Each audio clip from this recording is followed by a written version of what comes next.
Hello everyone. आज हम बात करते हैं एनक्लेक्स बेसिस क्वेश्चंस जो कि नॉर्सेट्स के लिए नॉर्सेट 7 के लिए बहुत इंपॉर्टेंट होने वाले हैं। तो प्रैक्टिस एग्जाम्स जो सेकंड पार्ट्स है वो हम पढ़ते हैं। स्टार्ट करते हैं। पहला क्वेश्चन है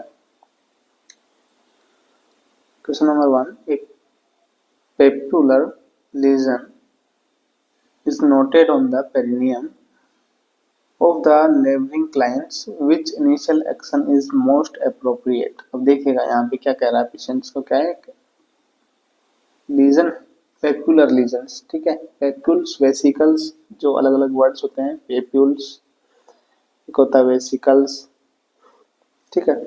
तो जो फ्लूइड फिल्ड होते हैं, जिनके अंदर फ्लूइड होता है, वो वेसिकल्स होते हैं। पेप्यूल्स होता है, पस्चूल्स होता है, पस्चूल्स होता है, जिसके अंदर पस होता है उसको हम क्या बोलते हैं, पस्चूल्स बोलते हैं। तो नोटेड किया गया है पेरिनियम पे, ठीक है, पेरिनियम एरिया में, जो कि एक लेबर क्लाइंट है उसके अंदर।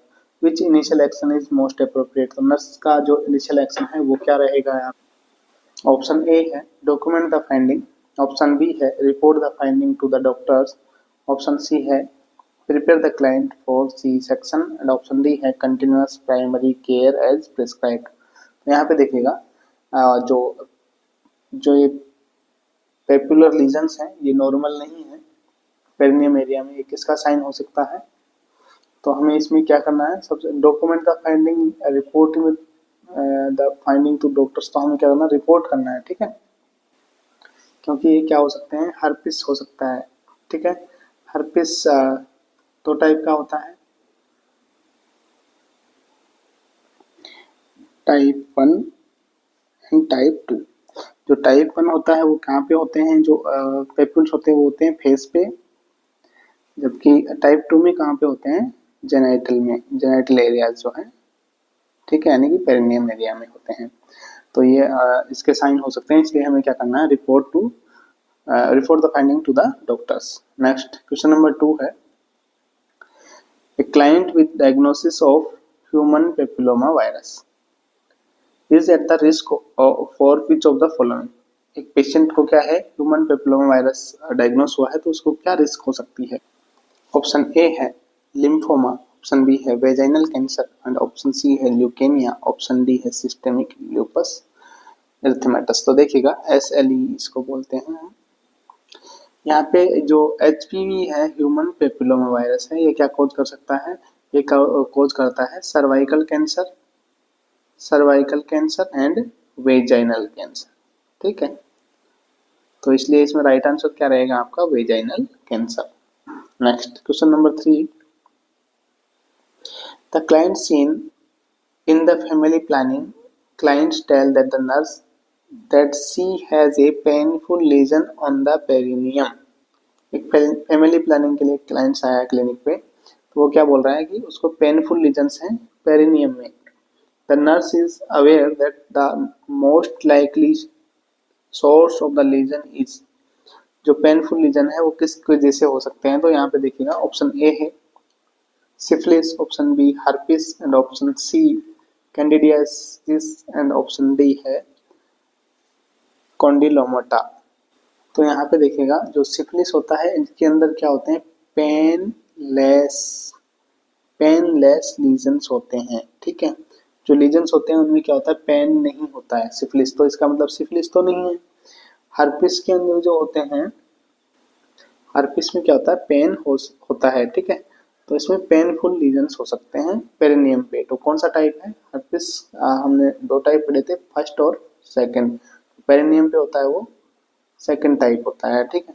तो ये हो सकता है, यानी कि हर्पिस इसका राइट आंसर रहेगा। कैंडिडियासिस क्या है, एक फंगल इन्फेक्शन है, ठीक है, सॉरी ईस्ट इन्फेक्शन है, ये एक ईस्ट इन्फेक्शन है, तो ये होगा नहीं। और जो कॉन्डिलोमाटा है ये क्या है, एक पेनलेस वार्ड्स होते हैं, यहाँ पे क्या होते हैं, वार्ड्स होते हैं जो कि पेन नहीं होता है, उसको हम कैंडिलोमाटा कहते हैं। तो इसका राइट आंसर क्या है, ऑप्शन बी। नेक्स्ट देखिएगा question number 4। A client visiting a family planning clinic is suspected of having an STI, sexual transmitted infection. The most diagnostic test for Treponema pallidum is। एक family planning के लिए patient आया है, उसको sexual transmitted infection हो सकता है, suspected है। और जो मोस्ट डायग्नोस्टिक टेस्ट पूछा है किसके लिए, ट्रेपोनिमा पैलिडम मतलब हो सकता है। तो ट्रेपोनिमा पैलिडम के लिए जो डायग्नोस्टिक टेस्ट क्या है, ऑप्शन ए है VDRL venereal disease research laboratory test, option B है rapid plasma reagin RPR, and option C है FTA fluorescent treponemal antibody, and option D है टीएमसी। तो इसमें देखिएगा जो राइट आंसर है वो क्या है, fluorescent treponemal antibody, option C right answer है, जो कि ट्रेपोनिमा के लिए मोस्ट कॉमन डायग्नोस्टिक टेस्ट है। तो देखिएगा नाम से ही हमें क्लियर हो रहा है, right answer option C. Next question number 5, which laboratory finding is associated with HELLP syndrome is in the obstetric client। तो जो HELLP syndrome होता है वो उसमें कौन सी फाइंडिंग्स एसोसिएटेड है, तो ये हम जो हेल्प सिंड्रोम है ये किसमें देखते हैं, प्रीक्लेम्सिया एक्लेम्सिया के अंदर। प्रीक्लेम्सिया और एक्लेम्सिया की जो है ये क्लिनिकल फाइंडिंग्स होती हैं, क्लिनिकल फाइंडिंग्स होती हैं जिसको हमने क्या नाम दिया है, हेल्प, ठीक है, हेल्प। सो ऑप्शन ए है elevated blood glucose, option B है elevated platelet count, option C है elevated creatinine clearance, and option D है एलिवेटेड हेपेटाइक एंजाइम। तो यहाँ पे देखिए हेल्प का मतलब जो है जो फुल फॉर्म है वो मैं बता देता हूँ। एच मीनिंग होता है हीमोलाइसिस, एच का मतलब होता है haemolysis, haemolysis means breakdown, means यानी कि हीमोग्लोबिन क्या हो जाएगा, इसमें कम हो जाएगा, ठीक है, डिक्रीज हो जाएगा। ई एल का मतलब होता है elevated, elevated liver enzyme, liver enzymes क्या मिलेंगे इसमें, बढ़े हुए मिलेंगे, ठीक है। एल पी मतलब होता है लो प्लेटलेट्स काउंट, जो प्लेटलेट्स हैं वो क्या हो जाएंगी, कम हो जाएंगी, डिक्रीज हो जाएंगी। तो इसको क्या बोल सकते हैं हम, इसका दूसरा नाम है थ्रोम्बोसाइटोपिनिया, इसको हम बोल सकते हैं थ्रोम्बोसाइटोपिनिया, ठीक है, ये भी बोल सकते हैं। तो यहाँ पे देखिएगा यहाँ पे क्या है, इसमें एलिवेटेड प्लेटलेट काउंट, तो एलिवेटेड नहीं होंगे, क्या होंगे, लो होंगी, तो ये नहीं होगा। एलिवेटेड ब्लड ग्लूकोज नहीं, ये भी नहीं है। Elevated creatinine clearance, elevated hepatic enzyme, तो देखिएगा लीवर एंजाइम क्या क्या रहेंगे, बड़े हुए रहेंगे, एलिवेटेड रहेंगे। तो right option option D is right answer. यहाँ पे हम देख सकते हैं कि नॉर्मल जो प्लेटलेट काउंट्स होती हैं वो कितनी होती हैं,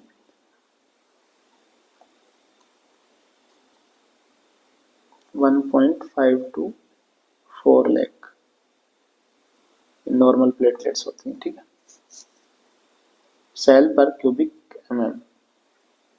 नेक्स्ट क्वेश्चन नंबर 6 है, the nurse is assessing the deep tendon reflex of the client with hypomagnesemia. Hypomagnesemia है यानी कि मैग्नीशियम का लेवल क्या है, कम है, उसके अंदर क्या असेस करना है, deep tendon reflex client with which method is used to elicit the bicep reflex. तो कौन सा रिफ्लेक्स चेक करना है, बाइसेप रिफ्लेक्स। तो देखिएगा option A, the nurse place her thumb on the muscles inset in the antecubital space and tape the thumb briskly with the reflex hammer। तो कहाँ पे रख रहे हैं थंब उसको, एंटीक्यूबिटल स्पेस पे। ऑप्शन बी है, the nurse is loosely suspend the client's arm in an open hand while tapping the back of the client's elbow, and option C है, the nurse instruct the client to dangle her leg as the nurse strikes the area below the patella with the blunt side of the reflex hammer। यहाँ भी काम आ रहा है पटेला के पीछे, ठीक है, पटेला होता है पैर, ये पटेला, ठीक है, पटेला के पीछे मार रहे हैं। नेक्स्ट ऑप्शन डी है, the nurse instruct the client to place her arm loosely at her side as the nurse strike the muscles insert just above the wrist, यानी कि रिस्ट। अब यहाँ पे देखिएगा हमें कौन सी रिफ्लेक्स को इलिसिट करना है बाइसेप्स मसल्स को, ठीक है, बाइसेप्स को। तो बाइसेप्स के लिए कहाँ मारेंगे, option A is right answer रहेगा, यानी कि एंटी कुवेटल स्पेस पे। एंटी कुवेटल स्पेस कौन सा होता है, जैसे ये आर्म है, ये आर्म है, ये फोर आर्म है, ये आपकी एल्बो है, तो जो ये स्पेस है इसको क्या बोलते हैं, एंटी कुवेटल स्पेस, ठीक है। और जो ये पटेला के पीछे है इसको क्या बोलते हैं, पोप्लिटियल स्पेस। तो ये जो है यानी कि पटेला वाला, ये कौन से रिफ्लेक्स को करेगा, पटेलर रिफ्लेक्स, ठीक है, ये पटेलर रिफ्लेक्स हो जाएगा। ये आपका बाइसेप्स के लिए हो गया, ठीक है। और कौन सा बचा है इसमें, जो बी है ये ट्राइसेप रिफ्लेक्स को करेगा, ठीक है। ये किसके लिए होगा, ट्राइसेप रिफ्लेक्स। तो इसमें राइट आंसर रहेगा आपका ऑप्शन ए। नेक्स्ट देखिएगा question number 7, which medication should be used with the question in obstructive client with diabetes. यहाँ पे देखिएगा डायबिटिक क्लाइंट है और ओबेज भी है वो, तो कौन सी मेडिसिन हम उसमें क्वेश्चन के साथ यूज करनी है। ऑप्शन ए है मैग्नीशियम सल्फेट, ऑप्शन बी है ब्रेथिनिन, ऑप्शन सी है स्टेडोल एंड ऑप्शन डी है एनसेड।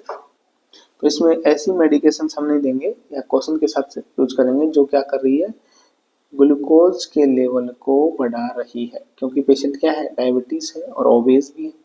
तो ऐसी मेडिसिन जो ग्लूकोज के लेवल को बढ़ा रही हो तो उस मेडिसिन को हम नहीं देंगे। तो इसमें जो राइट आंसर रहेगा आपका ऑप्शन बी, क्योंकि ये जो मेडिसिन है ये किस लिए यूज की जाती है, शुगर के लेवल को बढ़ाने के लिए। इस शुगर लेवल को क्या करती है, इंक्रीज करती है। नॉर्मल ब्लड ग्लूकोज लेवल कितना होता है, नॉर्मल ब्लड ग्लूकोज लेवल कितना होता है, 70 to 110, ठीक है। रैंडम क्या है, ये रैंडम ब्लड शुगर है, mg/dl, ठीक है, ये इसकी यूनिट है। नेक्स्ट देखिएगा question number 8, a multigravida is scheduled for an amniocentesis, ठीक है, एम्नियोसेंटेसिस के लिए शेड्यूल की गई है at the 32 weeks of gestation to determine the LS ratio. कौन सा रेशियो देखना है, LS, lecithin and sphingomyelin ratio and phosphatidyl glycerol level. The lecithin and sphingomyelin ratio is 1:1.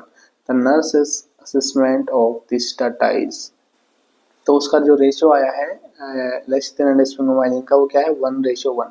ये दोनों क्या है, ये सर्फेक्टेंट है, लंग सर्फेक्टेंट है, लंग सर्फेक्टेंट जो क्या करते हैं, ये प्रोटीन के बने हुए होते हैं और ये क्या करते हैं, लंग्स को कोलैप्स होने से बचाते हैं। तो इनका रेशियो जो नॉर्मल रेशियो होता है वो रेशियो होता है 2:1, 2:1, ये नॉर्मल रेशियो होता है लेसिथिन और स्पिंगोमाइलिन का। लेकिन इसमें रेशियो कितना आ रहा है, 1:1। तो ये क्या डाटा असेसमेंट करेंगे इसमें देखिएगा, इस ऑप्शन के आधार पर देखिएगा। हम देखते हैं पहला option, the infant is at the low risk of congenital anomalies. Congenital anomalies की रिस्क क्या है उसमें, लो। यदि A1:1 है तो ये सही है क्या, नहीं है ना। Option B, the infant is at the high risk for intrauterine growth retardation. तो ये नेक्स्ट देखेंगे option C, the infant is at high risk for respiratory distress syndrome. हाँ बिल्कुल, तो इसमें क्या होगा, यदि 1:1 है तो उसमें क्या है, RDS हो सकता है, रेस्पिरेटरी डिस्ट्रेस सिंड्रोम्स की हाई रिस्क है, ठीक है, यानी कि वो उसके अंदर हो सकता है, क्योंकि उसके अंदर जो लंग सर्फेक्टेंट है उनका रेशियो 1:1 ही है, जबकि ये रेशियो 2:1 होना चाहिए था। तो राइट आंसर क्या रहेगा, option C is right answer. Next question number 9, which observation in the newborn of a mother who is alcohol dependent, ठीक है, मदर क्या है, अल्कोहल डिपेंडेंट, तो उस बच्चे के अंदर रिक्वायर इमीडिएट नर्सिंग इंटरवेंशन। तो क्या नर्सिंग इंटरवेंशन रहने चाहिए यदि उसकी मदर क्या कर रही है, अल्कोहल कंज्यूमर है तो उस बच्चे के अंदर। ऑप्शन ए है crying, option B weak fullness, option C है jitteriness and option D yawning. यदि बच्चे के अंदर याइंग तो नॉर्मल है, उबासी लेना जिसे बोलते हैं ये नॉर्मल है, ठीक है, ये नॉर्मल नॉर्मल है, क्राइंग भी नॉर्मल है, वीक फुलनेस है, थोड़ा वीक है, तो ये अल्कोहल पीने से ऐसा वीकनेस हो सकता है क्या, जिटरीनेस।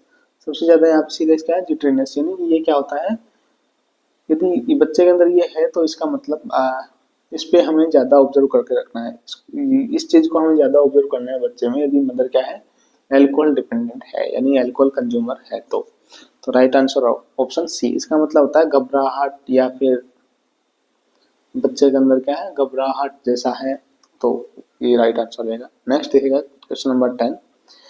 The nurse is nurse caring for the client receiving magnesium sulphate. Patient क्या ले रहा है, magnesium sulphate. Must closely observe for side effect associated with drug therapy and expected side effect of magnesium sulphate. यहाँ पे question क्या है कि magnesium sulphate का जो एक्सपेक्टेड साइड इफेक्ट है वो क्या है, ये क्वेश्चन है, ठीक है।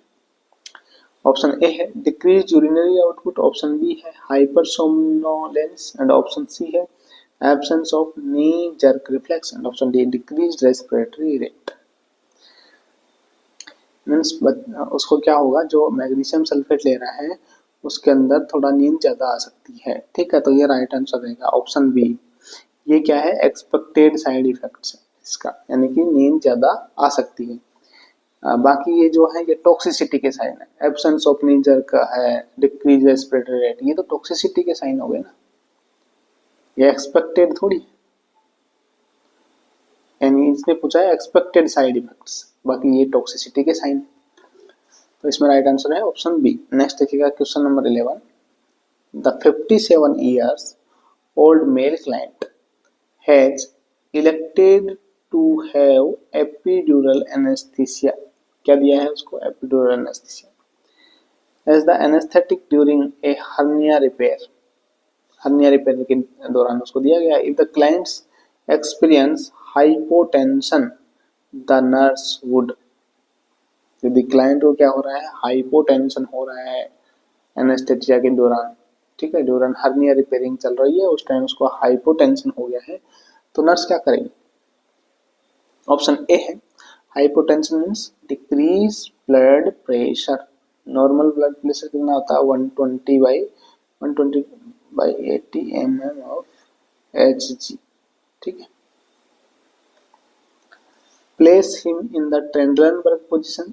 पेशेंट को कैसे रखेंगे, ट्रेंडलनबर्ग पोजीशन। ट्रेंडलनबर्ग पोजीशन क्या होती है, जिसके अंदर सिर नीचे हो, सिर नीचे हो, उसको क्या कहते हैं ट्रेंडलनबर्ग पोजीशन कहते हैं। ऑप्शन बी है obtain an order for Benadryl. Benadryl drug है उसके लिए ऑर्डर करेंगे देंगे। ऑप्शन सी है administer oxygen per nasal cannula. क्या देंगे उसको, ऑक्सीजन, किसके द्वारा, नेजल कैनुला के द्वारा। एंड ऑप्शन डी है speed the IV infusion of normal सेलाइन। Normal saline जो है उसको क्या करेंगे, स्पीड करेंगे, थोड़ा फास्ट हम चलाएंगे। तो देखिएगा यदि हमने उसको दे रखा है जनरल एनेस्थीसिया दे रखा है उसको एपिड्यूरल एनेस्थीसिया, सॉरी, तो एपिड्यूरल एनेस्थीसिया दिया हुआ है और पेशेंट को हाइपोटेंशन है, बीपी कम हो गया है, तो हमें इन ऑप्शंस में क्या करना है, हमें आईवी फ्लूइड को इंक्रीज करना है, यानी स्पीड अप करना है आईवी फ्लूइड्स को। तो राइट आंसर ऑप्शन डी रहेगा।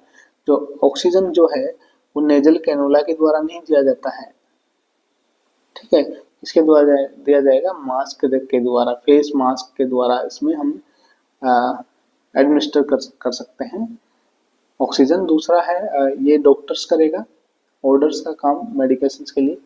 Place in the Trendelenburg position. यदि हम ट्रेंडलनबर्ग पोजीशन में रखेंगे तो क्या होगा, जो हमने एनेस्थीसिया दिया हुआ है वो एपिड्यूरल दिया हुआ है, तो वो क्या जा सकता है, ब्रेन की तरफ ज्यादा जाएगा, मेडिकेशन इधर ज्यादा फ्लो होगा, इसलिए हम उसको ट्रेंडलनबर्ग पोजीशन नहीं देंगे। तो राइट आंसर यहाँ पे क्या रहेगा, हाइपोटेंशन हो रहा है तो आईवी इन्फ्यूजन को हम इंक्रीज कर सकते हैं, स्पीड अप कर सकते हैं। Next question number 12। A client has cancer of pancreas। किसका कैंसर है, पेनक्रियाज का। The nurse should be most concerned with which nursing diagnosis, तो नर्सिंग डायग्नोसिस क्या रहेगा इसमें देखिएगा। ऑप्शन ए है alteration in nutrition, option B है alteration in bowel elimination, and option C है alteration in skin integrity, and option D है ineffective individual coping. तो देखिएगा ये पेनक्रियाज में है। पेनक्रियाज कौन सा ऑर्गन है? डाइजेस्टिव सिस्टम का, डाइजेस्टिव सिस्टम का ऑर्गन है पेनक्रियाज।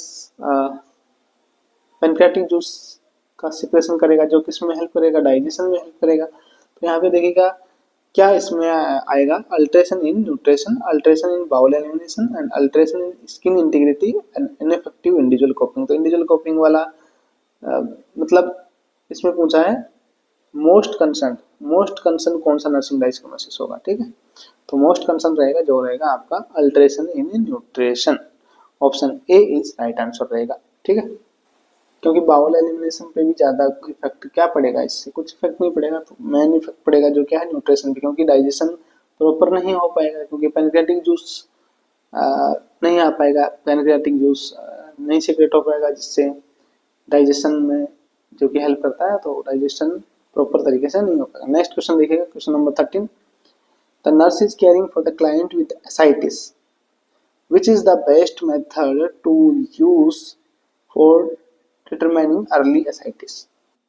एसाइटिस के पेशेंट का केयर किया जा रहा है, तो हमें क्या करना है, which is the best method to use the determining early ascites. Early ascites को डिटरमाइन करने के लिए बेस्ट मेथड क्या रहेगा? ऑप्शन ए है inspection of the abdomen for enlargement, option B है bimanual palpation for hepatomegaly, and option C है daily measurement of abdominal growth, and option D है assessment for a fluid wave. और यहाँ पे देखिएगा असाइटिस क्या होता है। असाइटिस का मतलब होता है फ्लूइड एक्युमुलेशन हो जाता है किसके अंदर, एक्युमुलेशन इन एब्डोमिनल कैविटी। एब्डोमिनल कैविटी के अंदर यदि फ्लूइड एक्युमुलेशन हो जाए और उससे क्या होता है, स्वेलिंग आ जाए, तो उसको हम बोलते हैं असाइटिस, यानी पेट फूल जाए एक तरीके से। तो उसके अंदर जो अर्ली असाइटिस के डिटर्मिनेशन के लिए क्या करना है, हमें डेली उसका मेजरमेंट करना है एब्डोमिनल ग्रोथ का। तो option C is right answer है, एब्डोमिनल ग्रोथ जो है डेली मेजरमेंट करना है। और एब्डोमिनल ग्रोथ मेजरमेंट करने का क्या है कि जहां से एक बार एब्डोमिनल ग्रोथ हमने मेजर की है, वहीं से दोबारा मेजर करना है, उसमें हमें निशान लगा लेने हैं, ठीक है। अम्बिलिकस जो है, अम्बिलिकस के बिल्कुल ऊपर से हमें लेना है। Next question number 14।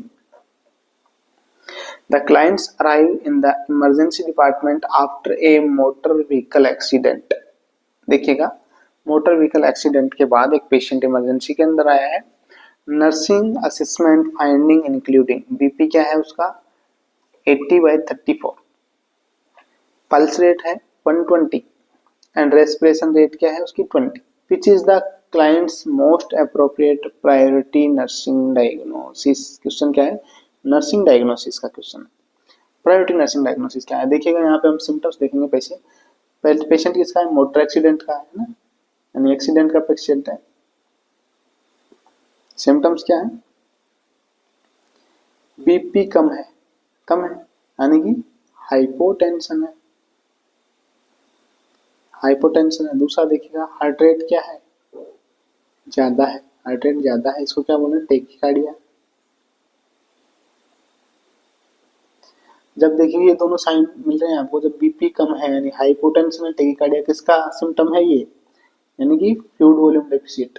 क्या हो सकता है इसमें, हाइपोवोलेमिक शॉक में जा रहा है, किसमें जा रहा है, हाइपोवोलेमिक शॉक, क्योंकि ब्लड एक्सीडेंटल का पेशेंट है तो ब्लड लॉस हुआ है, इस वजह से उसका बीपी कम हो गया और उसको कवरिंग करने के लिए हार्ट रेट क्या है, बढ़ रहा है, ठीक है। रेस्पिरेशन रेट तो क्या है, नॉर्मली ही है। अब देखिएगा मोस्ट अप्रोप्रिएट नर्सिंग डायग्नोसिस के इसके पर क्या रहेगा, यानी हाइपोवोलेमिक शॉक उसमें हो रहा है, तो यहाँ पे इसको ध्यान में रखते हुए नर्सिंग डायग्नोसिस पढ़ाएंगे। ऑप्शन ए है alteration in cerebral tissue perfusion, option B fluid volume deficit, option C ineffective airway clearance, option D है अल्टरेशन इन सेंसरी परसेप्शन। तो देखिए सेंसरी परसेप्शन का इसमें कुछ कहीं हमें दिखा नहीं रखा, बता नहीं रखा क्वेश्चन में। इनएफेक्टिव एयरवे क्लियरेंस का भी नहीं दिखा रखा क्योंकि रेस्पिरेशन उसका ठीक है 20 है, नॉर्मल है। फ्लूइड वॉल्यूम डेफिसिट बिल्कुल इसमें क्या है मेन, तो मोस्ट अप्रोप्रिएट जो रहेगा वो क्या रहेगा आपका option B fluid volume deficit. तो इसमें पहला डायग्नोसिस आपका क्या रहेगा fluid volume deficit. Next question number 15, which information obtained from the visit to a client with hemophilia would cause the most concern। अब देखिएगा कौन से पे हमें मोस्ट कंसर्न करना है, कौन से पे हमें ज़्यादा ध्यान देना है, यदि चिंता करने की जरूरत है जब पेशेंट का किसका है हीमोफीलिया का पेशेंट है। तो देखिएगा ऑप्शन ए है लाइक्स टू प्ले फुटबॉल, कि ये फुटबॉल खेल सकता है क्या। ऑप्शन बी है drinks several carbonated drinks per day, वो क्या है कार्बोनेटेड ड्रिंक्स पीता है बहुत ज़्यादा per day. Option C has two sister with sickle cell trait, दो सिस्टर हैं उनकी जिनको सिकल सेल्स हो रखा है। ऑप्शन डी है is taking acetaminophen to control pain. तो इसमें किस बात पे हमें ज़्यादा कंसर्न करने की जरूरत है, ऑप्शन ए, क्योंकि हीमोफीलिया क्या है, यहाँ पे देखिएगा क्या हो रहा है पेशेंट को हीमोफीलिया। अब हीमोफीलिया क्या है, एक ब्लीडिंग डिसऑर्डर है, ठीक है, ब्लीडिंग डिसऑर्डर है, ठीक है। इसके अंदर क्या होता है क्लोटिंग फैक्टर, क्लोटिंग फैक्टर्स क्या रहते हैं एब्सेंट रहते हैं, एब्सेंट रहते हैं जिसकी वजह से हीमोफीलिया होता है। इसमें ये दो टाइप का होता है, हीमोफीलिया कितने टाइप का होता है, दो टाइप का होता है, एक है ए और हीमोफीलिया बी। ए के अंदर 8th नंबर का जो क्लोटिंग फैक्टर है वो एब्सेंट होता है, जबकि बी के अंदर 9th नंबर का क्लोटिंग फैक्टर एब्सेंट होता है। इसको हम ए को जो नाम है अदर नेम उसको क्या बोलते हैं क्लासिक हीमोफीलिया, क्लासिकल क्लासिकल, और बी को क्या बोलते हैं क्रिस्टमस,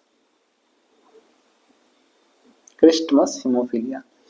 ध्यान रखना है ये भी नाम से भी पूछ लिया जाता है कई बार, ये भी क्वेश्चन दिया जाता है कौन सा नंबर का क्लोटिंग फैक्टर एब्सेंट होता है।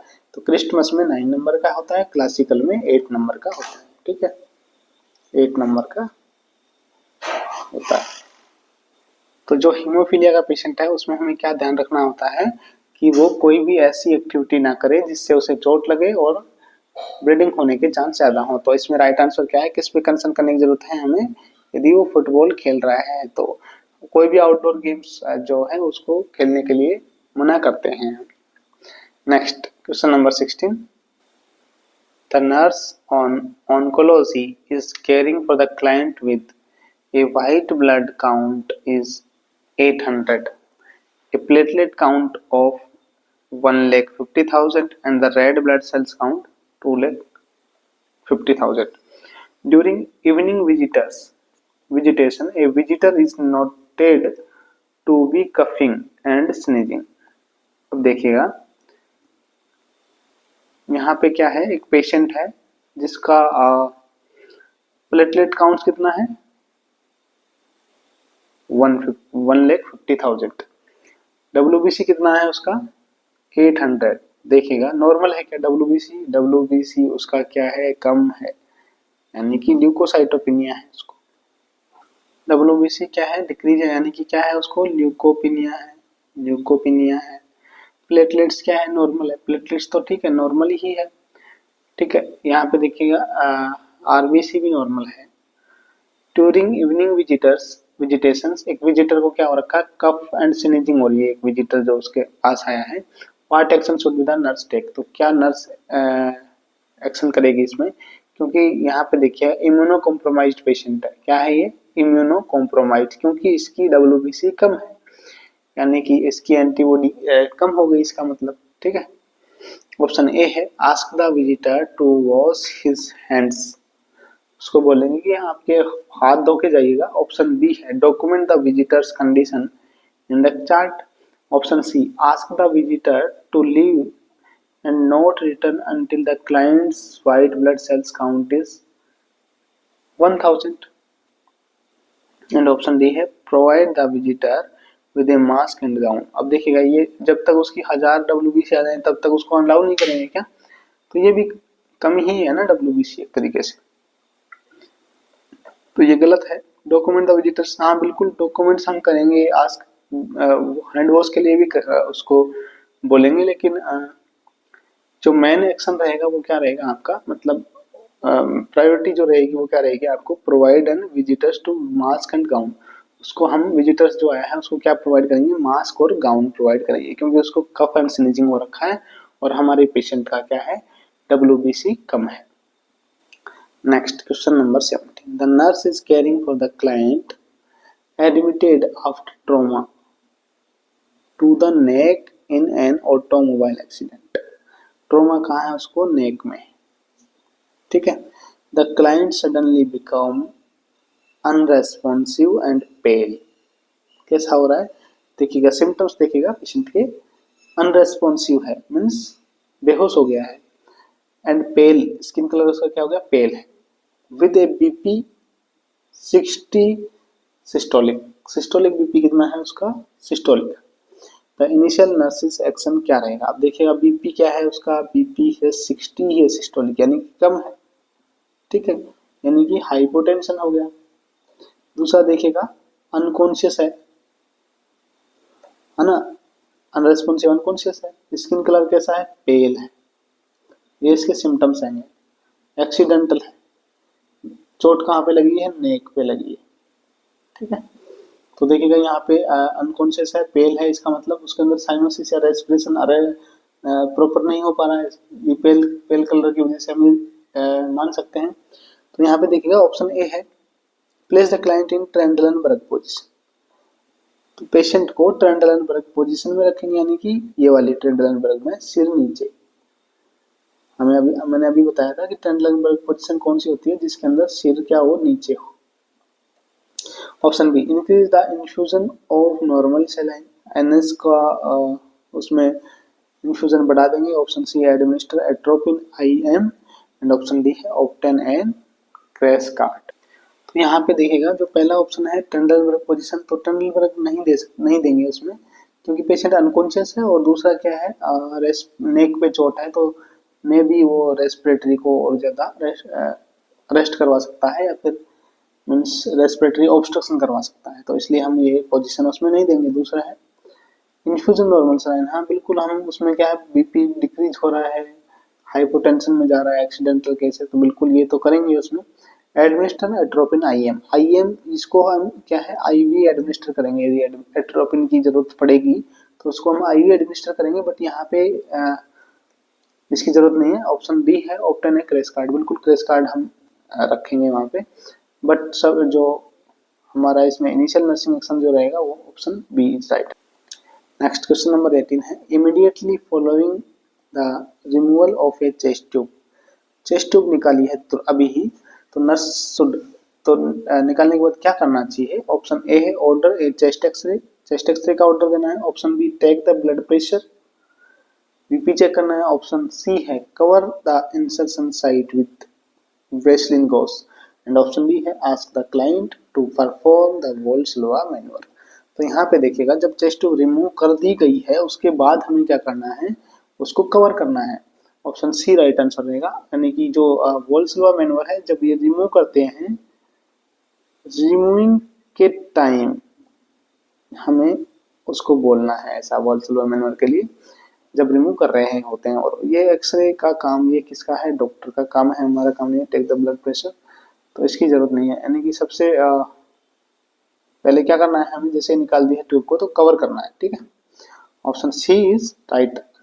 Next question number 19, a client is being treated with sodium warfarin has an INR 9, sodium क्या दिया जा रहा है उसको, वारफेरिन, ठीक है। वारफेरिन पे पेशेंट, उसका INR कितना आया, 9 आया। Which intervention would be most important to include in the nursing care plan? Option A देखिएगा, assess for the sign of abnormal bleeding. Option B, anticipate an increase in the dosage. Option C, instruct the client regarding the drugs therapy. And option D, increase the frequency of neurological assessment. तो यहाँ पे हम देखेंगे जो normal INR का level होता है, international normalising ratio, international normalising ratio जो होता है वो नॉर्मल कितना होता है, 2:3 होता है। ठीक है, तो यहाँ पे क्या है, बहुत ज्यादा बढ़ गया है, तो ये किसका इंडिकेशन है कि इनकी ब्लीडिंग हो सकता है। तो option A is right answer रहेगा ना, कि sign of abnormal bleeding, abnormal bleeding यहाँ पे हो सकती है, क्योंकि पेशेंट को क्या चल रहा है, वारफेरिन चल रहा है। तो यहाँ पे इंक्रीज करने के लिए बोल रहा है, डोज इंक्रीज क्यों करेंगे, बिल्कुल नहीं, गलत है। ठीक है, एंड ऑप्शन डी देखिएगा, इंक्रीज द फ्रीक्वेंसी ऑफ, ये यदि हम बार बार न्यूरोलॉजिकल असेसमेंट करेंगे तो ये ब्लीडिंग को कम थोड़ी करेगा, तो ये भी यहाँ पे सही ऑप्शन नहीं है। तो राइट आंसर यहाँ पे क्या रहेगा, ऑप्शन ए। नेक्स्ट है question number 20, which snack selection by the client with osteoporosis indicates that the client understand the dietary management of the disease. Patient को क्या है, ओस्टियोपोरोसिस है, तो कौन सी चीज वो खाएगा तब हम समझेंगे कि उसको डाइटरी मैनेजमेंट समझ में आ गया है। ठीक है, ऑप्शन ए है glass of orange juice, and option B है blueberry muffin, and option C एक cup of yogurt, and option D है ए बनाना। अब जब ओस्टियोपोरोसिस है तो किससे रिलेटेड डिजीज है ये, बोन से रिलेटेड। ठीक है, क्या होता है ओस्टियोपोरोसिस, ये एक ओस्टियोपोरोसिस क्या है, एक इसके अंदर जो बोन है ये क्या हो जाती है आपकी, वीक हो जाती है, वीक एंड फ्रेजाइल हो जाती है। ठीक है, एंड ब्रिटल, जिसकी वजह से क्या हो सकता है, फ्रैक्चर भी हो सकता है। तो यहाँ पे हमें ऐसी चीज खाना है जो कैल्शियम का लेवल बढ़ाए, कैल्शियम जिसके अंदर ज्यादा हो। तो यहाँ पे जो सबसे ज्यादा कैल्शियम है वो किसमें है, योगर्ट में है। तो option C is right answer. Thank you for watching the video. Next part में जल्दी ही अपलोड करूंगा और आप कमेंट में बताइएगा कि कैसा लगा वीडियो।